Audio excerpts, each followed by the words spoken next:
একজন আইনজীবীকে খুন করা হয়েছে, তার প্রতিবাদে আজকের দোয়া এবং সম্প্রীতি সমাবেশে যে সকল শিক্ষার্থী বন্ধুরা, যে সকল নাগরিক ব্যক্তিরা এবং সংবাদ মাধ্যম কর্মীরা উপস্থিত হয়েছেন, আপনাদের সবাইকে বৈষম্য বিরোধী ছাত্র আন্দোলনের পক্ষ থেকে ধন্যবাদ জানাচ্ছি।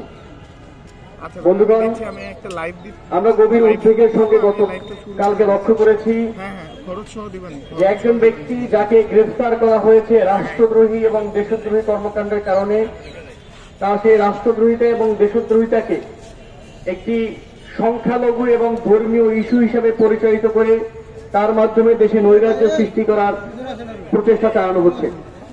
সেই প্রচেষ্টার অংশ হিসাবে বন্ধুগণ আমরা লক্ষ্য করেছি যে আদালতে একজন রাষ্ট্রপক্ষের আইনজীবী, যে রাষ্ট্রের হয়ে আদালতে মামলা লড়ছিলেন, শুধুমাত্র সেই মামলা লড়বার কারণে সেই ব্যক্তির উগ্র সমর্থকেরা এবং উগ্র হিন্দুত্ববাদীরা সেই আইনজীবীকে গতকাল নৃশংসভাবে খুন করেছে।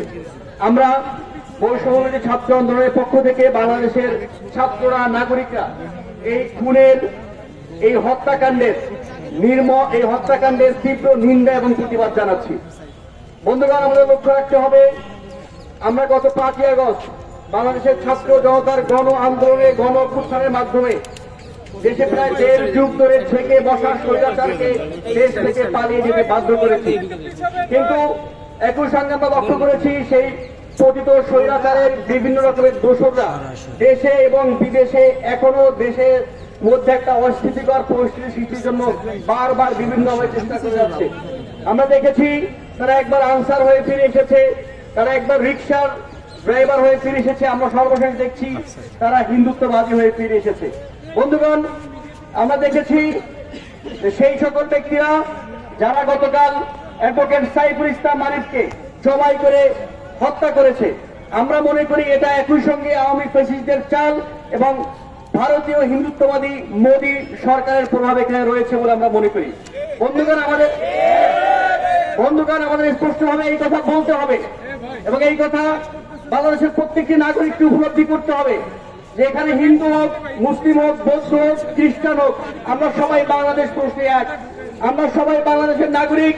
আমাদের ধর্ম ভিন্ন হতে পারে, দল ভিন্ন হতে পারে, মত ভিন্ন হতে পারে, কিন্তু আমরা প্রত্যেকে একটা জায়গায় বিলং করি, আমরা প্রত্যেকে বাংলাদেশের নাগরিক। এই প্রশ্নে আমাদের মধ্যে কোনো বিভাজন থাকতে পারে না। সুতরাং যেই ব্যক্তি রাষ্ট্রদ্রোহিতার কথা বলবে, দেশদ্রোহী হবে, সে হিন্দু হোক, মুসলিম হোক, তার বিচারের দাবিতে, তার আইনি প্রক্রিয়ার বিচারের দাবিতে আমরা হিন্দু মুসলিম সবাই সমানভাবে কাঁধে কাঁধ মিলিয়ে লড়াই করেই যাব। বন্ধুগণ, আমাদের লক্ষ্য রাখতে হবে, গতকাল যে অ্যাডভোকেট, রাষ্ট্রপক্ষের যে আইনজীবী, অ্যাসিস্ট্যান্ট প্রসিকিউটর, পাবলিক প্রসিকিউটর যাকে হত্যা করা হয়েছে, তার বিচারের দাবিতে আমরা হিন্দু, মুসলিম, বৌদ্ধ, খ্রিস্টান আমাদের সবাইকে এক হতে হবে। নয়তো ভারতের যে আধিপত্যবাদ আমাদেরকে দীর্ঘদিন ধরে ঝেঁকে বসেছে, তা বাংলাদেশে আরো বেশি ঝেঁকে বসবে এবং শেষমেশ এটা বাংলাদেশের স্বাধীনতা এবং সার্বভৌমত্বের প্রশ্ন হয়ে দাঁড়াবে। কোনোভাবেই যাতে ভারতীয় আধিপত্যবাদ এবং ফ্যাসিস্ট খুনি হাসিনার কোন প্রভাব বাংলাদেশে থাকতে না পারে, এবং হিন্দু মুসলিম আমরা সবাই মিলে একসাথে কাঁধে কাঁধ মিলিয়ে লড়াই করেই যাব। আমরা যেমন করে 5ই আগস্ট হাসিনাকে পালিয়ে যেতে বাধ্য করেছি, ঠিক তেমন করে হাসিনার কোন পরিকল্পনা, হাসিনার কোন অপচেষ্টা, ভারতীয় হিন্দুত্ববাদের কোন অপচেষ্টা আমরা বাংলাদেশে বিন্দুমাত্র সফল হতে দেব না। আমরা আবার সবাই 5ই আগস্ট সকালের মতো এক হব। আমরা আবার সবাই পুলিশ সামনে বুক চিতিয়ে লড়াই করব বাংলাদেশের স্বাধীনতা, সার্বভৌমত্ব রক্ষার জন্য। বন্ধুগণ, আমরা অ্যাডভোকেট সাইফুল ইসলাম আলিফকে যারা হত্যা করেছে তাদের বিচার দাবি করছি। আমরা সরকারের কাছে আবেদন জানাবো অতি দ্রুত যাতে সাইফুল ইসলাম আলিফের হত্যাকারীদেরকে গ্রেফতার করে তাদেরকে বিচারের সম্মুখীন করা হয়। একই সঙ্গে আমরা সরকারকে অনুরোধ করব গোয়েন্দা সংস্থাকে একত্রিত করে কারা এর পিছনে রয়েছে। আমরা গতকাল দেখেছি রয়টার্সে একটি সংবাদ ছাপানো হয়েছে, যে সংবাদে বলা হচ্ছে, সংবাদে মিসলিডিং করা হচ্ছে যে সাইফুল ইসলাম আলিফ তাকে চিন্ময় দাসের পক্ষের আইনজীবী ছিলেন এবং এর মাধ্যমে প্রমাণ করার চেষ্টা করা হচ্ছে মুসলমানরা যেন সাইফুল ইসলাম আলিফকে হত্যা করেছে।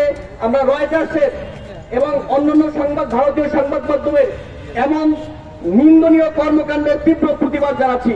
আমরা আশা করব আমাদের দেশ, আমাদের পার্শ্ববর্তী দেশ ভারত, তারা একটি রাষ্ট্র হিসেবে বাংলাদেশ রাষ্ট্রের সঙ্গে সম্পর্ক রক্ষা করবে, তারা কোনোভাবেই আওয়ামী লীগের সঙ্গে সম্পর্ক রক্ষা করবে না। আওয়ামী লীগ বাংলাদেশের পরাজিত ইতিহাসের নাম। আওয়ামী লীগ কোনোভাবেই বাংলাদেশের প্রতিশব্দ না। আওয়ামী লীগ বাংলাদেশের ঘৃণার নাম। আমরা আওয়ামী লীগকে ঘৃণা বলে প্রত্যাখ্যান করি। আমরা আওয়ামী লীগের সংগঠন ছাত্রলীগকে বাংলাদেশে নিষিদ্ধ করেছি। সুতরাং কোনোভাবেই যাতে আওয়ামী এই প্রচেষ্টা সফল হতে না পারে, যেন আমাদের সবাইকে হিন্দু মুসলিম এক হয়ে বাংলাদেশের স্বাধীনতা সার্বভৌমত্বের জন্য লড়াই করে যেতে হবে। বন্ধুগণ, আজকের বর্ষপূর্তি ছাত্র আন্দোলনের দোয়া এবং সম্প্রীতি সমাবেশে এই মুহূর্তে আমাদের সম্মুখে বক্তৃতা দেওয়ার জন্য অনুরোধ করছি বর্ষপূর্তি ছাত্র আন্দোলনের কেন্দ্রীয় নির্বাহী কমিটির সদস্য রফিকুল ইসলাম আইনীকে। বক্তৃতা দিবেন বর্ষপূর্তি ছাত্র আন্দোলন কেন্দ্রীয় নির্বাহী কমিটির সদস্য রফিকুল ইসলাম আইনী। বিপ্লব বিপ্লব সাউন্ড পাইতে ওই জায়গায় মাইক দিবি।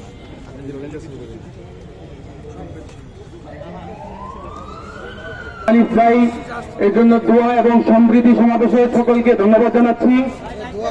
আমরা ইতিমধ্যে দেখতে পাচ্ছি বাংলাদেশের সমৃদ্ধি বিনষ্ট করার জন্য ভারত থেকে ওখানে বসে প্রপুষ্কানি দেওয়া হচ্ছে।